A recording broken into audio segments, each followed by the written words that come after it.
যে নূর ভাইয়ের উপর আক্রমণটা হয়েছে, এটা আমাদের একটা মেসেজ আমাদের জন্য। জনাব তারেক জিয়াকে আমরা দেখেছি মুচলেকা দিয়ে দেশ ছাড়তে হয়েছে, উনাকে নৃশংসভাবে দুর্নীতিবাজ মেরে মেরে ওনার মাজা ভেঙে দেওয়া হয়েছিল।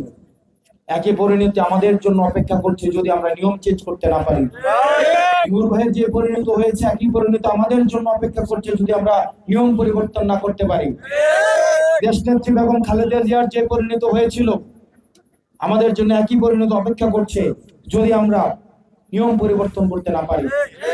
সেজন্য আমাদের নিয়ম পরিবর্তনের জন্য, যেটার নাম দিয়েছে আমরা সংস্কার, এটার জন্য আমাদেরকে ঐক্যবদ্ধ অবশ্যই অবশ্যই আমাদেরকে থাকতে হবে। আমি আপনাদেরকে বলবো, এখানে অন্যান্য যে রাজনৈতিক দলগুলো আছে, এখানে বিএনপি রাজনীতি আছে, জামাতে ইসলামের রাজনীতি আছে, এখানে ইসলামিক আন্দোলন থাকতে পারে, এবি পার্টি থাকতে পারে, খেলাফতে মজলিস সহ গণতান্ত্রিক যতগুলো রাজনৈতিক দল আছে থাকতে পারে।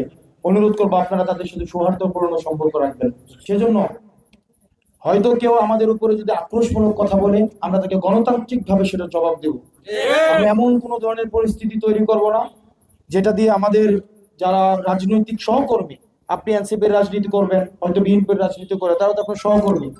আর যখন আমরা এখানে আসছি, যিনি আমাদের সাথে একটা মনোমালিন্য হয়েছে, জনাব রুমিন ফারহানা, উনি অনেকদিন ধরে রাজনীতি করছেন। আমরা এসেছি, উনি ওনার লোক পাঠিয়েছে যে আমরা ঠিকভাবে আমাদের এখানে কোনো সমস্যা হচ্ছে কিনা, আমাদের জন্য উনি উপহার পাঠিয়েছে। এটা কিন্তু একটা পজিটিভ বার্তা, এটা আমাদেরকে অবশ্যই ওয়েলকাম জানানো উচিত। এটা আমাদের ওয়েলকাম জানানো উচিত না?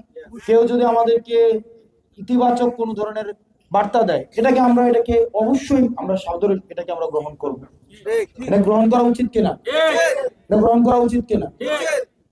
আমরা সৌহার্দ্যপূর্ণ সম্পর্কের মধ্য দিয়ে আমাদের ভিন্ন মত অবশ্যই জারি রাখবো, যৌক্তিক ভিন্ন মত জারি রাখবো।